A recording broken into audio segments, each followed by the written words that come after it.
Hello, and welcome to the Green Profit Academy Pros podcast. This show digs into the challenges in growing a lawn care and landscape business while maximizing your profit. I'm Christine Era. And I'm Steve Bousquet. We are the green industry experts in profit, growth, and leadership. Hello, Christine. How are you today? I'm good. How are you doing today? I'm excellent. It's a beautiful day here in Connecticut, and it's a Friday. I don't know, feeling good, feeling energized from a long weekend that I took celebrating 4th of July. So just did 4 one-on-ones with my team this morning, and they all turned out really well. So I'm feeling pretty good. Great. Yep, I'm loving it's Friday. I'm definitely looking forward to the weekend. And we had a very active 4th of July with all of the kids and going and doing stuff and enjoying some sunshine. And so, yeah, Friday, it is a good day for a Friday for me.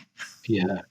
And tonight is in our town, we have greens in New England, these town greens, and it's Friday night music on the green, which kicks off a series of 6 different nights, 6 different Fridays. We're going to have music on the green. It's all people get together, they bring beer, wine, food, and it's a real community event. So we're going to that. We always look forward to that. My company's also one of the sponsors for that event. So it's always nice to be part of a community function. Yeah, I love live music in the summertime, especially when wine is involved. Yeah. It's good. It's good to see everybody come out and spend time together with people in the area. So today we're going to be exploring the top changes in the industry over the past 40 years, so 4 decades.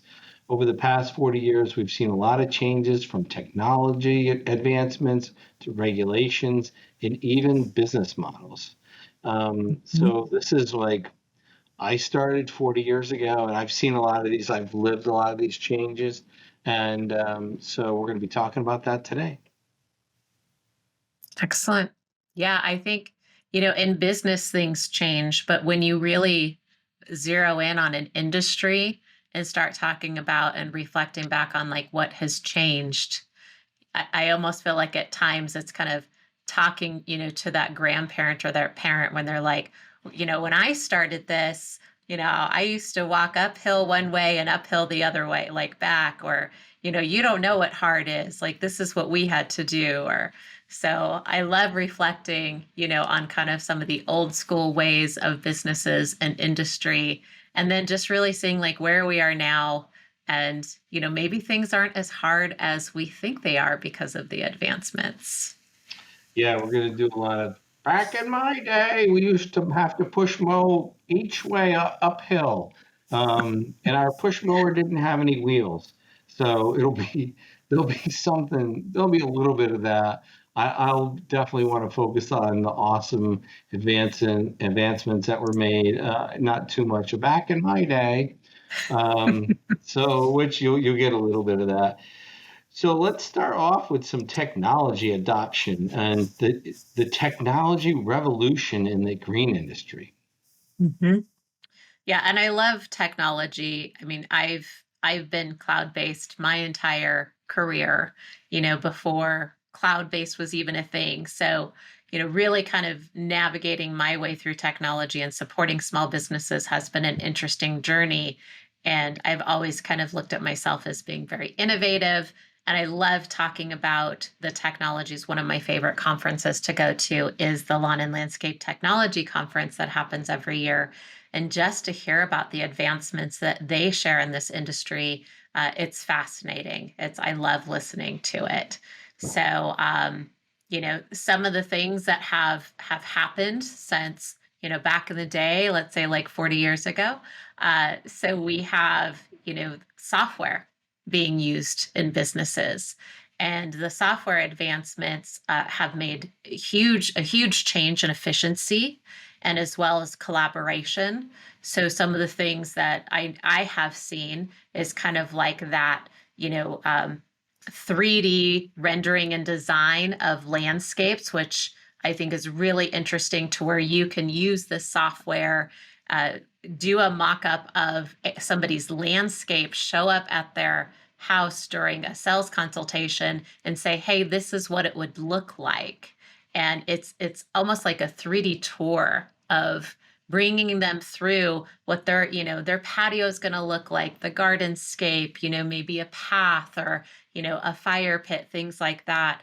And I mean, it's just beautiful to see. And before, people used to spend time actually hand drawing these things and sketching them out. And it was very hard for, I think, the clients to see the vision that the gifted landscape designer had. Yeah, and I mean it's nice. We still do some sketching and some drawing and everything, but there's a lot of rendering, CAD, AutoCAD definitely stepped up, and some technology that is like moved QuickBooks Online. Hmm. When I first started in business, we had this like it was a check register, and then the big Oh, thing goodness. was like it as you wrote through the check, it recorded or traced it through onto another piece of paper on this Hmm. green sheet, and that's what I would give my bookkeeper to post and everything from. Yeah. And there was no my first software was Peachtree, which was way too much for accounting for me to handle, so we never ended up actually using it. And on my DOS-based Dell, I was just looking up trying to figure out. It was like a 331 DOS and floppy disk, and that was the technology. There was no routing or scheduling. We would route and schedule on dry erase boards, which were chalkboards. And I remember visiting a large business doing about 10, $12 million back in even the early 90s, and they were using dry erase boards because they didn't have the scheduling software that we have now, the Hmm. black box routing. So like banking, even for like processing credit cards back then, people wrote checks because to process a credit card, you couldn't even give a number. You had to run it through. It was like this base. You put the credit card down. It had multiple, carbon copy things. And you had to physically run it across it and get an impression Multiple times multiple times, to get an get a good imprint. in imprint from the card onto this piece of paper, and then that would go to the bank. Very very slow. Now everything's automated, and they did have ACH back then, which was actually an easier way to get paid. So right, no, you didn't have QuickBooks Online. There was no internet. And like even the technology now where my cell phone was in a bag and you had no reception anywhere. So, and we had a beeper. There was a beeper that was not like texting. So people would beep you, then you would go to a phone. Back then they had these things called pay phones. You have to put your quarter in. You would call up the beeper service and they would tell you what the message was, and you would either call the person who left the message or they would just tell you what the message was.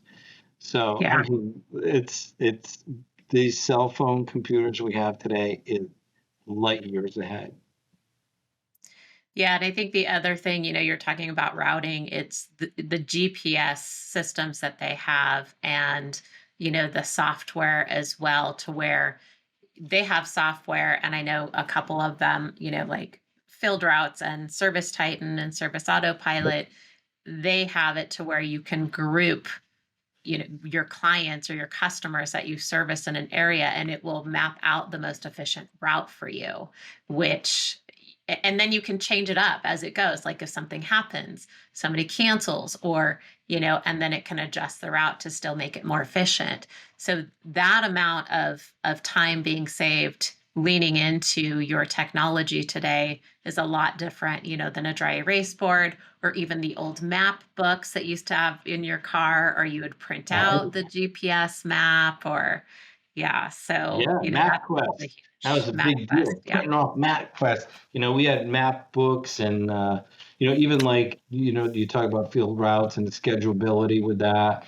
And we have a app called Company Cam, and taking photos of people's properties, and it goes right up into the cloud. It's not at anybody's phone. We used to do Polaroid. and then we would get film developed. We had an account with a local company that developed our film for all our landscaping. We take these photos, so we had reference points. Now that's all done on the phone. So yeah, we all used to have cameras and then Polaroids and cameras and sketching, and it's just so much easier and quicker now, the technology. And then you can integrate it right into so in our CRM, we use WorkWaves, Real Green Service Assistant, whatever they call it today. And, linked in that is our company cam. So we can, if one of my guys can't find the house, they can go into the company cam, and there's a find the address. You hit it, and it's geocoded to tell the truck right where to park. I mean, forget a company map. They just hit a couple buttons, and it's telling them where to park the truck. Yeah. So the technology is really amazing, and also the GPS tracking. We know where all our trucks are, how long they're at each location. Where their travel speeds. Even like it'll throw a code like, "Hey, this is the code. It's throwing 401A," and then we can look up what that means. And so instead of like, okay, it just threw a light, going to the dealer and getting it plugged in to see what's wrong with it, the code is showing up right away for us. Yeah. So, I mean, it's amazing technology. It's crazy the technology that's happened from that DOS computer all the way to today. Yeah, and even one of the other things I was really impressed with and enjoyed learning about was the automation with, from irrigation systems to lighting, and even some of the robotic lawnmowers that are out there. And these go from, small residential ones that you can set up at different properties to large commercial ones that, you'd kind of step back and go, are you sure that thing should be robotic? And what kind of sensors does it have on it? But they're pretty fascinating, the lawnmowers that they have out there and how you can program them and set them up and the safety features that they have put in. And it really kind of changes the perspective, because one of the things we've talked about often is the size of your crew. And especially with maintenance, because there's a very small profit margin in that, business model when you do have a maintenance company. And it's changing the perspective of crew size or crews needed for maintenance if they're really leaning into those robotic lawnmowers for their maintenance side of their business. Yeah, there's a guy on Facebook I follow, and he mows by himself. He has two mowers. He'll be running one mower, and the other mower is, he set it up. I don't know exactly. I think it's a Cub Cadet, but it's a big commercial 60-inch mower, and it's following its GPS coordinates. Or sometimes the property's big, and he just lets that mow, and he does the string trimming. It's pretty impressive to watch that automation. And with the irrigation, there's all these, before you just water the lawn, X amount of times a week for so many minutes. But now there's rain gauges or rain shutoffs. There's moisture meters in the ground. They're figuring out the evaporation rates in lawns and making sure the lawn gets the right amount of water.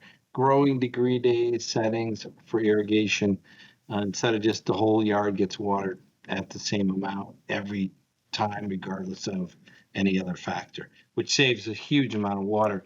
And out in the West, water is like almost gold, right? Water is more expensive than gasoline if you're buying it in bottles. So super important to save water. Yeah. Yeah, and so I think that brings us to our next focus is our equipment advances, and the equipment advances are really interesting. And I know there's been a conversation for some time now, just with equipment to where it's gas to electric, and then even some companies have set themselves up to be they have electric equipment, and then it's getting charged by solar, and which is fascinating. That was another thing that I learned over this last year in attending some of these conferences and things was what solar can do, and then how it's contributing to the electric use of this different equipment. And even in different states, like I know in the state of California, they're not allowing gas mowers anymore. And so people are having to move to electric mowers, and they're really looking at the impact that gas equipment is having on the environment and how it's going to continue to change, in the industry with certain regulations based off the state. Wow. Tesla mowers, maybe. I know Honda is not making any more push mowers that run on gas. This is the last year, 2023. If you want Yeah. a push mower, buy it now. So some of the changes, like just we're talking about lawnmowers, was, back 40 years ago, the commercial grade mower that people used was a lawn tractor. It was Cadet and Wheel Horse and Toro, but these were like, four-wheel steering wheel tractors with a deck, underbelly deck. And even the big mowers, were, either underbelly decks or they were towed behind and they were off tractors. And then the zero turn started developing, I think like Hustler, Dixie Chopper, maybe Dixon, there, some of the early ones. And now, everything is zero turn mowers. And when, we would have one of my first ones was a Hustler back in the late 80s. And then, the front mount Toro mowers were very popular. But now zero turn is the mower to have. You almost don't see any front mount mowers too often. And so they're faster, they're more reliable. They used to break a lot when we first got them. I mean, constantly. They're way more reliable. The longevity of it is improved. The smoothness of the ride is improved, because I mean it would knock your teeth out of your head hitting all the bumps when they first came out. They basically put the seat was like a wooden seat on the metal, and you would just about rattle your teeth out of your head. Now they have shocks and air rides and all kinds of, like, you can charge your phone. There's a place for your drink. I mean, it's just a wonderful improvements on that. And also walk behind mowers. Back in 40 years ago, the Goodall and Button and were really the walk behind mowers, and people used to cut with real mowers.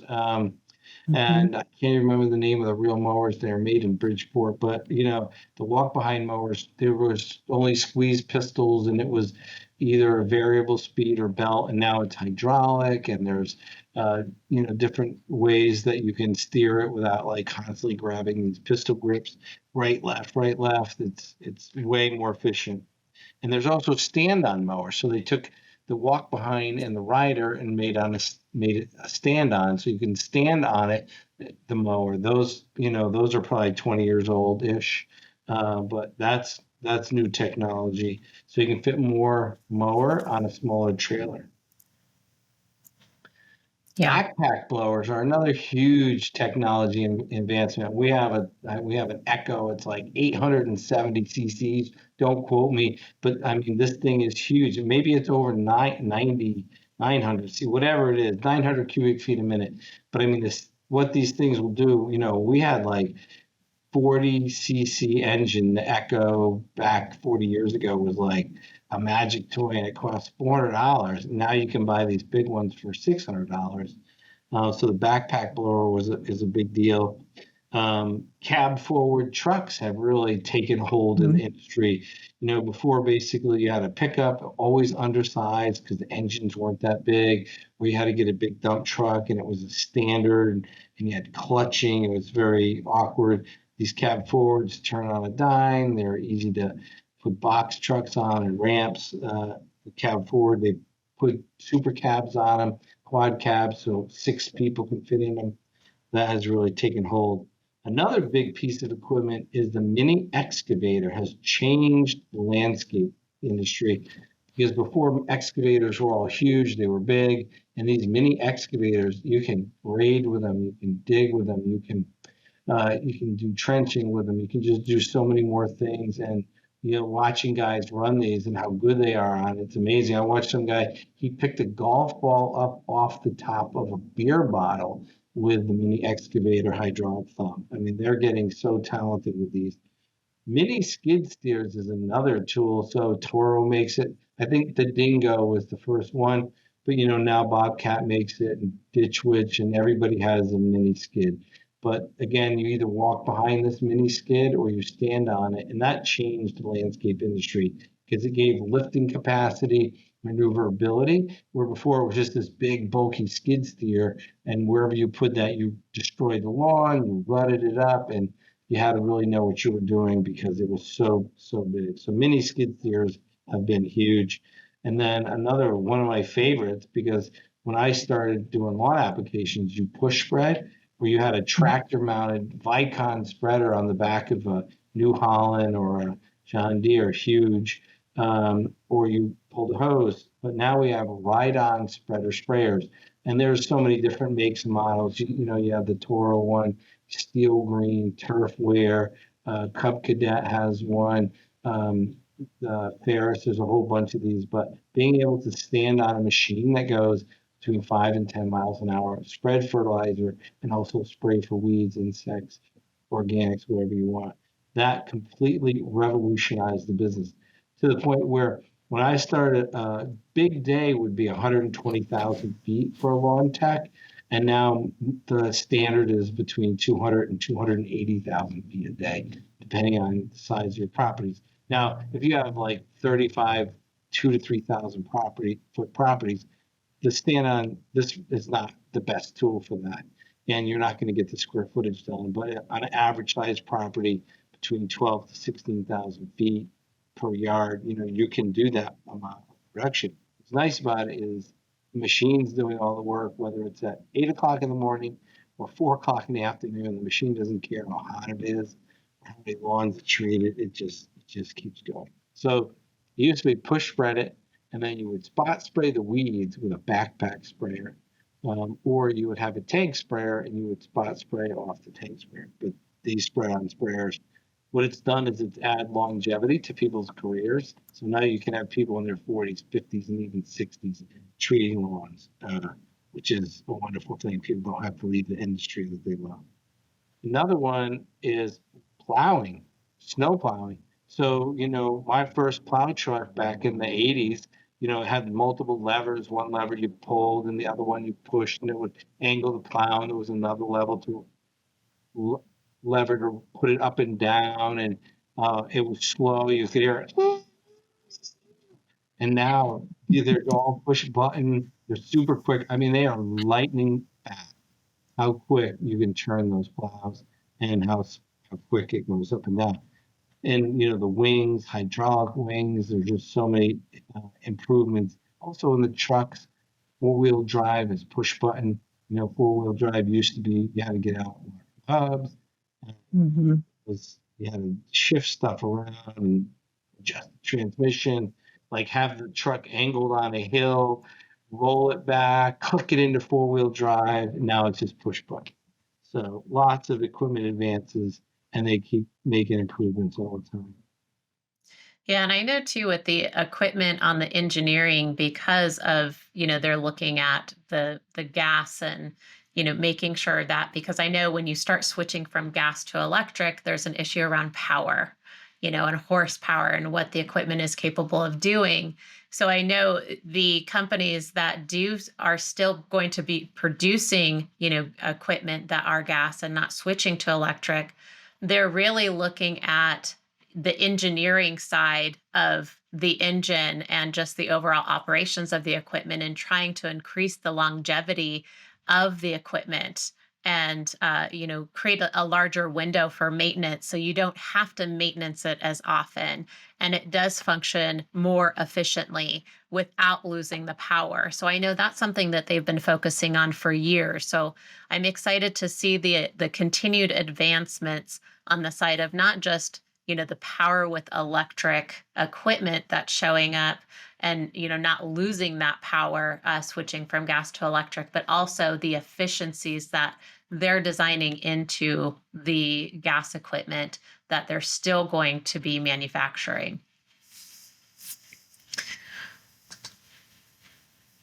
Yeah, they we used to have such underpowered lawnmowers and trucks.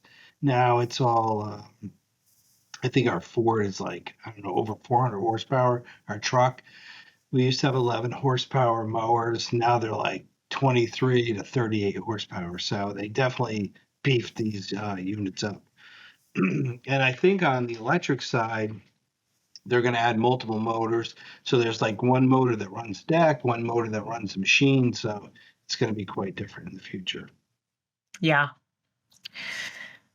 So the next thing we want to dive into is material advances, because I know that there's been a lot of, changes in material, the awareness around the impact of, what materials that are fertilizers or, even pesticides and herbicides and things that they're using in the environment. They're trying to be more aware as time has gone on of how that has an impact on the environment, or even an impact on the health of the workers, or the health of the people that are entering that environment, whether it be their home, a park, something like that. So I know there's been a lot of advances in material, from fertilizers to pesticides and other things.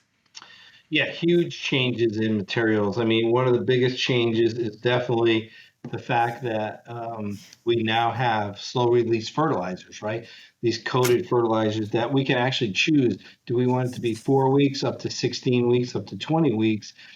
Which is a huge technology, because before it was basically urea or ammonium sulfate, and it would just automatically would release, on its own, and there was no control. So, which meant you had to do a lot more applications, and you also had more nitrogen leaching, which these coated fertilizers get rid of that.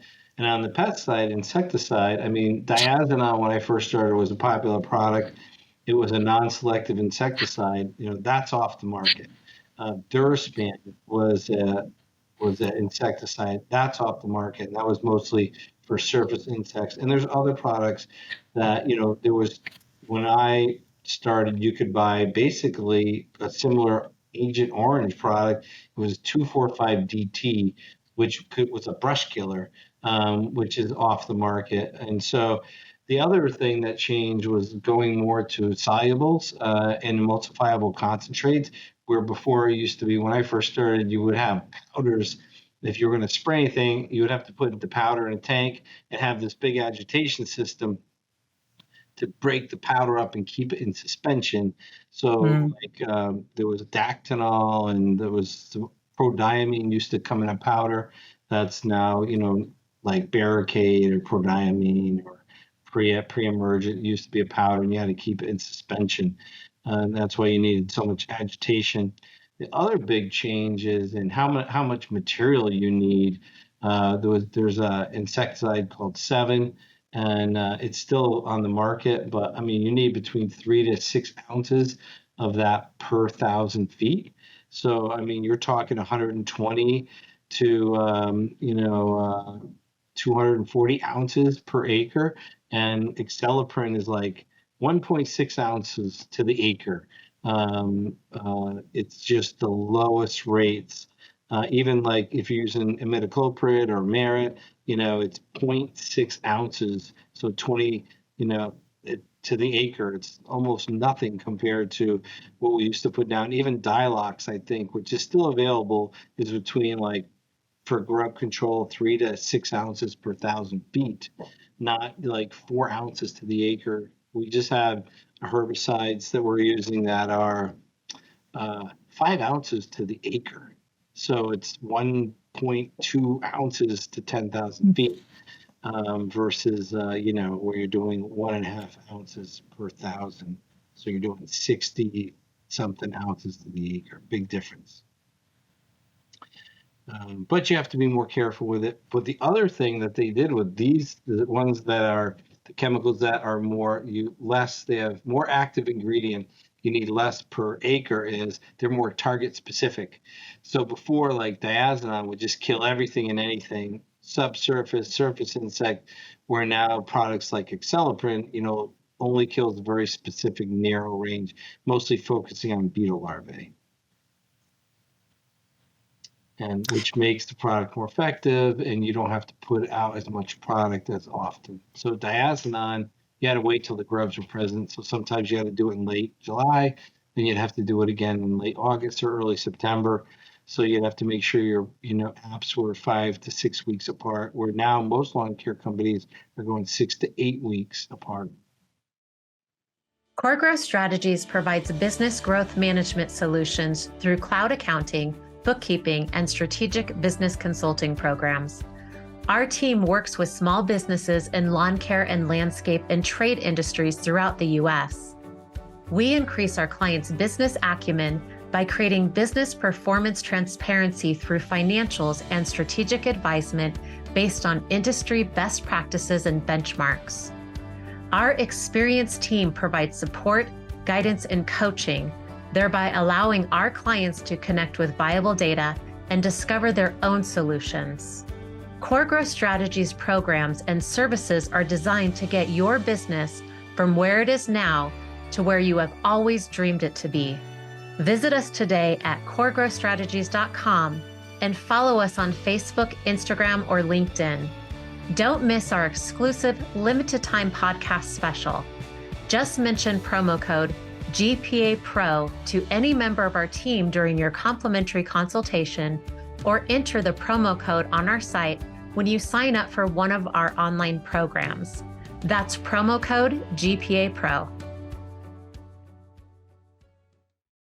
And there's even things, like drought tolerant plants and grasses. And I know we try to be very aware of, what are more of the native, plants that we can put in our landscaping, versus what do we really like? We look at, well, what should we choose, from what's native and what's really going to survive easily where we're at. And then, we choose our favorites from there. So, and then there's the more efficient irrigation systems as well. And I think technology, from like we were talking about earlier, just being aware of, what weather is in play, the amount of moisture in the lawn or, in the environment, and then the irrigation systems can be more efficient on their watering and not wasteful, or even drowned landscape designs, which is really great. Yeah, and there's a lot more drought tolerant grasses, a lot more tall fescues that have been developed to give you a nicer appeal instead of like a K31 tall fescue with that wide blade. Like there's Falcon 4 and Rebel, and you can match that up with your irrigation because they need longer watering periods, but less often because these tall type tall fescues, these turf type tall fescues, they have deeper roots. Some people call roots is what we call them up here. Matching that up, but picking grasses, even bluegrasses, there's more tolerant bluegrasses. Diva's one, Rockstar's another one, Moonlight, Moonstar's a couple more that don't need as much water as traditional older varieties of bluegrasses.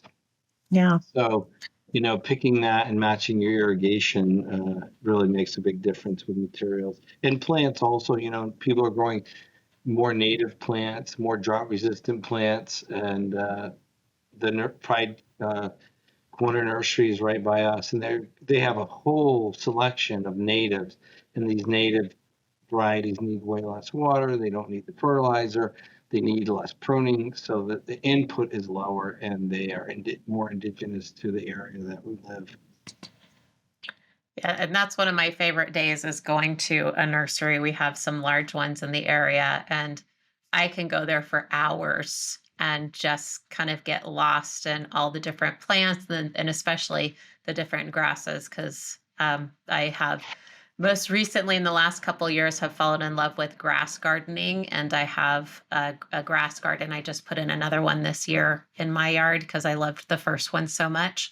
But I could spend all day there with, outdoor in the nursery and learning about the different plants and, looking at them, touching them. One thing I love about the outdoor plants is their texture and just not visually, but actually their physical texture and how they look. So, all the different materials and different grasses and plants. I love to go spend a day at the nursery with all of them. So there's so much more material available. It's crazy. 40 years ago, basically, you had to know all the basic where the nurseries were within like 4 hours of a drive from you. And once or twice a year, there'd be a nursery from New York that would deliver.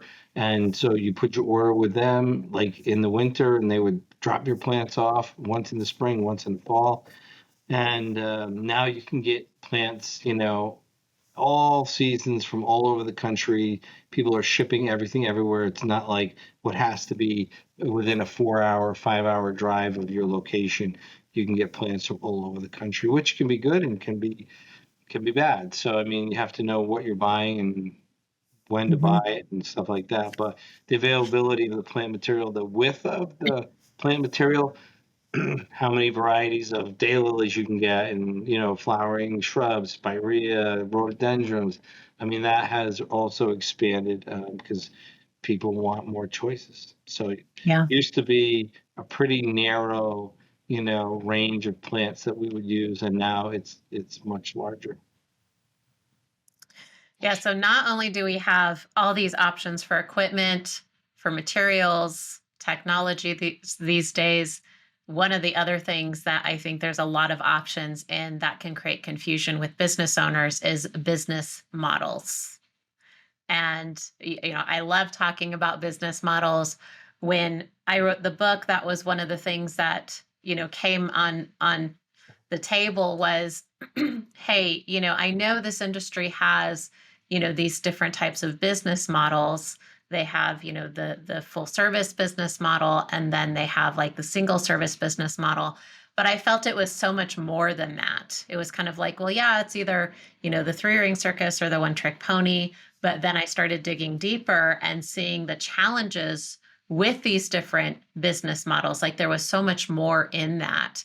And I think that there's been a huge learning curve around business models over the last 40 years of really understanding what services do I provide and how do they contribute to our profit in our business. And some businesses in the past, like they would be like, we're going to be everything for everybody. And I think one of the things that has really changed in this industry is understanding what your focus is and really understanding your business model, which can be supported by your location. So what's your geographical location, and who is your target market? Who are you serving? And not trying to be that everything for everybody or having the same business model in the north east versus somebody who's in the south. So what are some of the things that you have seen, Steve, that have mainly changed with the business models over the last 40 years? So, when I started 40 years ago, really how it used to work was you would have a gardener, and the gardener would do lawn mowing, bed maintenance, because it was bark mulch was not a thing when I first started. So you'd do what was called turning or fluffing the bed. So you'd mow the grass, edge the bed, fluff the beds to keep the weeds out, pruning, leaf fall and spring cleanups and stuff like that. Dethatching was a big thing. You used to lime the lawn every year. But and then so that was the gardener, and then for plantings it was the nurseryman. So whoever grew plants typically also installed them, and they did the design and they would install them. And then if you wanted a sidewalk, a patio, a fire pit, a fireplace, that was done by masons. So a landscaper, there was not really a landscaper in the sense that we think of today, these full service landscape. So back then, you would have the mason, you would have the gardener, and then you would have the nurseryman, and then you would have construction companies. So they would have bulldozers, backhoes, payloaders, and they would do the grading. They would bring soil in. So then the gardener or the nurseryman would do the seeding, but a landscaper per se would not have an excavator or a backhoe or a bulldozer. So, but now it's very common for these full service companies. They're going to have a hardscape crew. They're going to have gardeners, lawn mowing crews. They're going to have the capacity to excavate, grade, install lawns. So the technology has helped that to speed up to allow us to do that full service. But now there's still masons, they're building houses and they might do some, Mhm. wet work.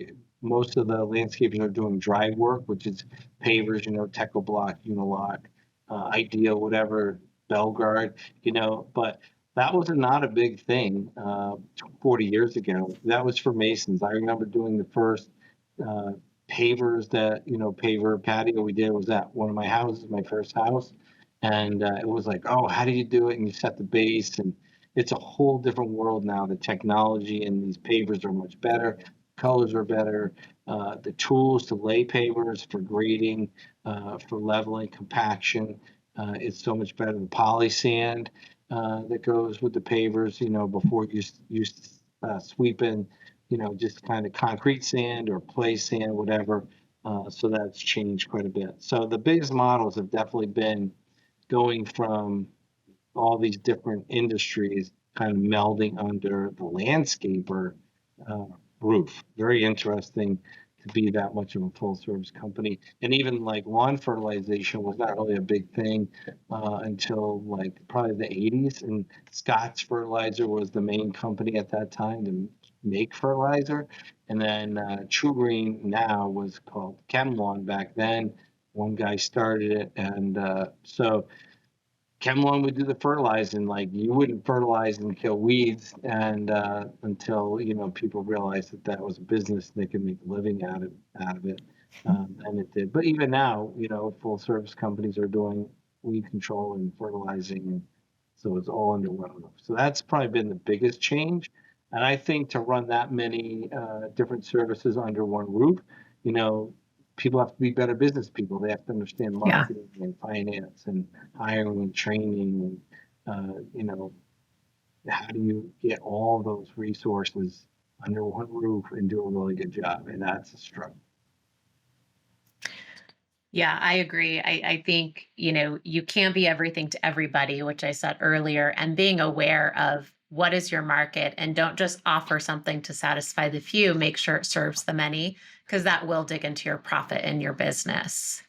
And I know one of the things that many of our customers, have talked about that we work with, and it's come up. And Steve, I know you offer a program for this, but it's the organic, fertilizers. Like people are so much more aware of what's going in their environment. We've kind of talked about this a little bit, but this has been something that has been a huge focus over the years. And I think more so now than ever is the implementing environmentally safe and friendly practices in the industry and communicating those to your customers and saying like, hey, this is what we do. We want to make sure you feel safe with your pets and your kids out in your yard, coming back in the house and sustaining that healthy environment, because people are very concerned about these things.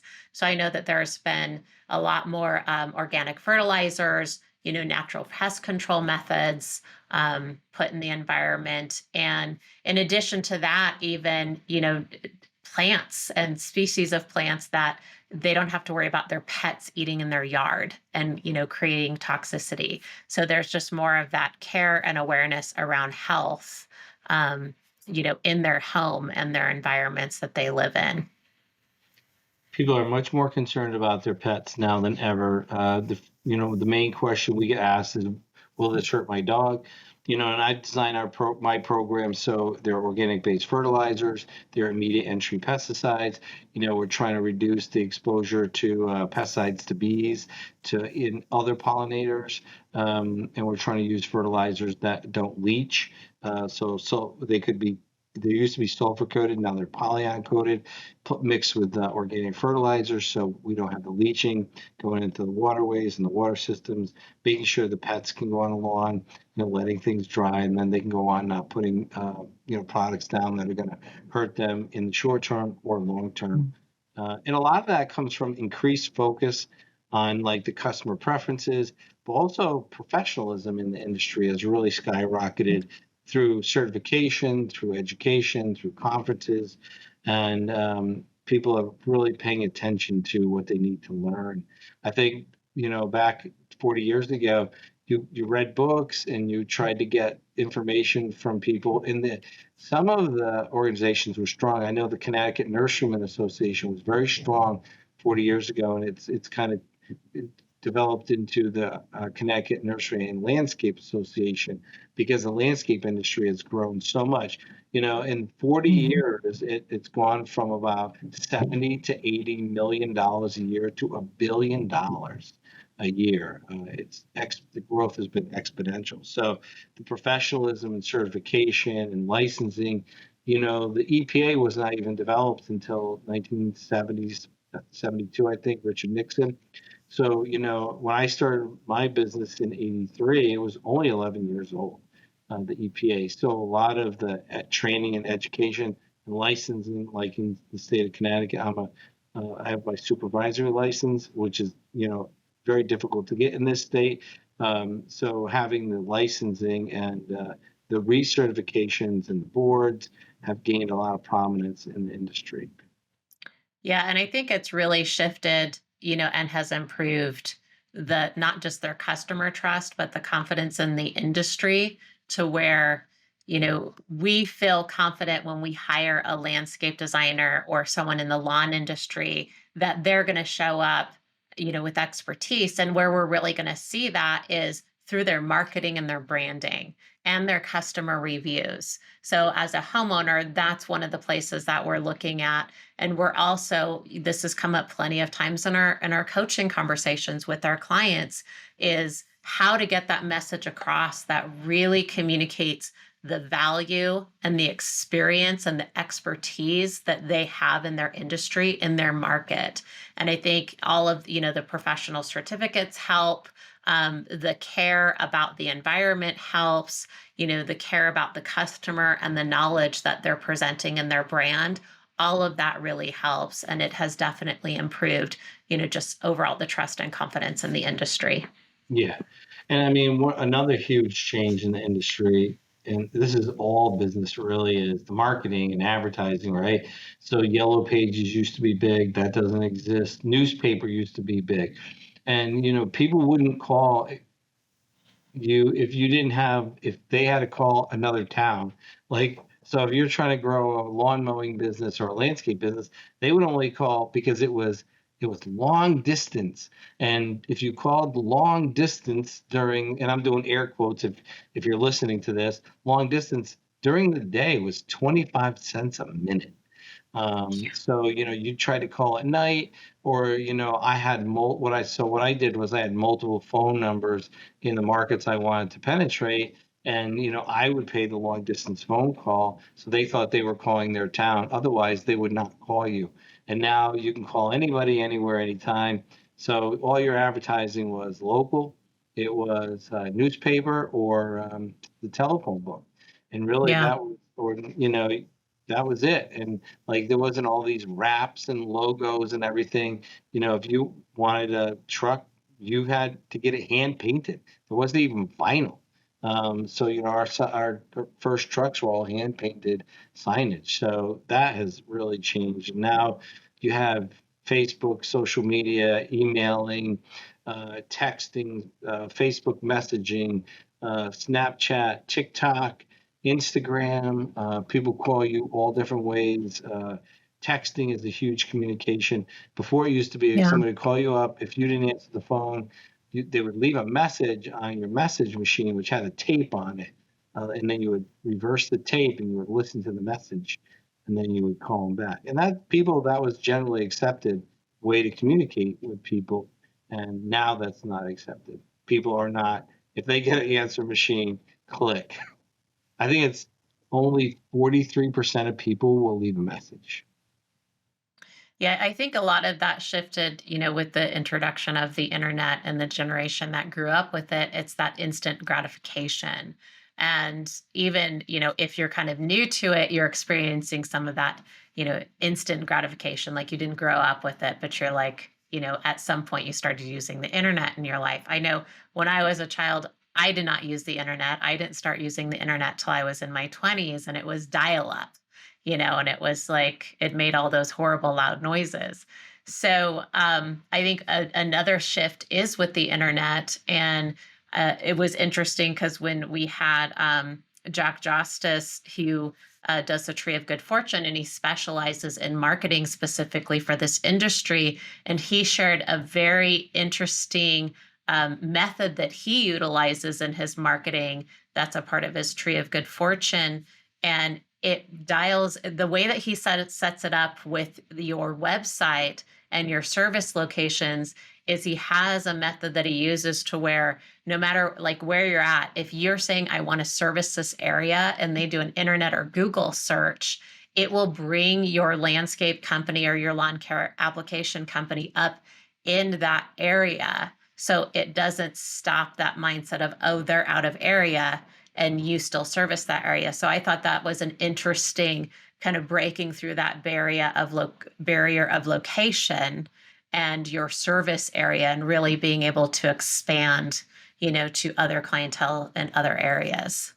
Yeah, I think, and people, there's barriers, mental, psychological, physical, and it definitely reduces that because they're like, oh, they're way over there. It's a whole 12 miles away. And now, Yeah. the roads are so much better. The cars and trucks are so much better that traveling is not such a big thing like it used to be 40 years ago. Literally, you would only get customers in the town you're in and the edges of the town you're in because people would not do long distance. It's so funny. And Mhm. in my generation, I'm 58, long distance was like Sunday night. They even used to have commercials like to get people to call on Sunday because I think it was only 10 cents a minute. Call your family. So all your family phone calls were done on Sunday night. And if your mother or father were on the phone, it would be like, shh, everyone's quiet in the house. Mom's on long distance. It's long distance. And you would get these. I used to get anywhere for my business back in the 80s. I'd get between 90 and $200 a month for long distance calls, and people were only talking for 2 or 3 minutes or something like that. But that kind of changed, and it doesn't matter where you're calling. So that's definitely Yeah. a big. Most people forget that. You used to have to use this thing. It was a round circle with holes in it, and it had numbers, and you would have to like put your finger in the circle at the hole and then move it to a certain point, and that was dialing. There was no push button. Yeah. And if you missed one, you're screwed. You had to start all over again. Yep. Yep. And you had to pay for the call whether you got the wrong number or not. Yeah. All right. So we have the professionalism has definitely increased, sustainability and low maintenance landscape. And we went over that with the water and the plants. Integrated pest management is a big thing that really picked up in the 80s. And, people, Mhm. that is basically to apply less herbicides, less fertilizers by, doing applications with these pesticides at the exact correct times and using pesticides and herbicides for very specific targets that don't just kill everything. It's also doing the right watering, also mowing at the right height and the right frequency, using the right grass seeds. So, integrated pest management is a whole concept of using the right plant for the right place, giving the right plant in the right place the right amount of water at the right times, using pesticides at the right amounts, at the right application amounts at the right time of the year. So it's a focused approach to managing plants and being safe and having sustainability in the ecology. And we're for our kids, and a lot of it is even like these slow release fertilizers. You don't have the nitrate releasing into the waterways, which is one of the biggest pollutants. So integrated pest management has been huge in the industry. Mm. All right. Also, increased commercialization and competition. The lawn care and landscape industry has become more commercialized and competitive over the years. I was telling you about it was like 70 to 80 million, and now that's $1 billion industry. Many small independent operators have been replaced by large companies. So when I Yeah. started, there was no large landscape companies like you have Brightview and True Green, and there was not all the franchises. I think there was like Lawn Doctor, and there was a couple other ones, but it was very rare. So having these big businesses, that's new. That's not a thing. Even the size my company is, there was no companies my size in this area. It was usually like maybe the big company would have like 3 crews or 4 crews, would be a monster sized company. I remember seeing crews and going, wow, if I could have 3 mowing crews, my life would be perfect. What amazing, success that would be. And then, if I had 200 customers, that would be an amazing thing. And so, that there was just not big companies. It wasn't really considered a real business. And even my mom used to hear all kinds of things from people like, "Oh, is he going to stay in that landscaping thing? When's he going to get a real job?" And it used to piss my mom off. And that's I wish she was alive to see how the business has grown and the success we've had, because she heard that, and she would just ignore him or say, "No, I think he's going to do okay." But now the lawn landscape industry, it's a career, it's a real industry, it's a real business. Yeah. My team, they buy houses, they buy cars, they send their kids to college. That wasn't a thing 40 years ago. It was just not, was not a thing at all. So, and like in the commercialization, towns, cities, corporations would have in-house people to do all the grounds care. And now most of that, not all cities, but a lot of small cities, they sub it out. All the corporations and small businesses, they hire that out. They're not doing it in-house. So that's made a big deal. I was trying to look, I did see a stat like in the early 80s, how many push lawn mowers that Toro sold to homeowners, and then how much that was transitioned into the zero turn and ride on mowers. I couldn't find the numbers, but I know that they're selling only about 43% of the push lawn mowers, residential mowers, uh, that they were selling in the 80s. They're only selling 43%. So they've lost 57% of their market, and not lost to other, competitors. Homeowners just aren't mowing their own lawns and they're hiring it out. So that's the reduction. So they, made up the sales by selling it to pros. But, Yeah. people don't, I never remember seeing when I was a kid or a young person ever seeing somebody who didn't cut their own grass. Like, I didn't even know that was a thing until I was like 17. Yeah. Yeah. And that kind of makes me think of the things that we went over today and just what you shared on that last bit there, Steve. I think one of the biggest changes that has probably shifted in this industry is being intentional about your lawn care and landscape business and really identifying like what do you need to know, what do you need to learn, working with professionals outside of your industry to help you grow and change, and make that forward motion. It's not just the technology and, the advancements that have to change over the years.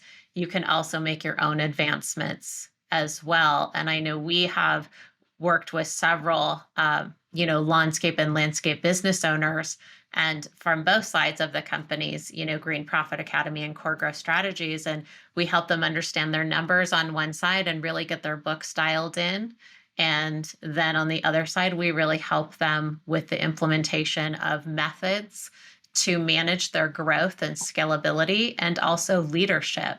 So I think that's another huge shift that we didn't talk about in this industry is they're really stepping up to connect with other professionals to make the changes so they can be successful and they are building an asset and a company, that they originally dreamed of. Yeah, and I think the shift has gone from just getting a job. A lot of people get in the green industry because they don't want a job; they want to go work for themselves.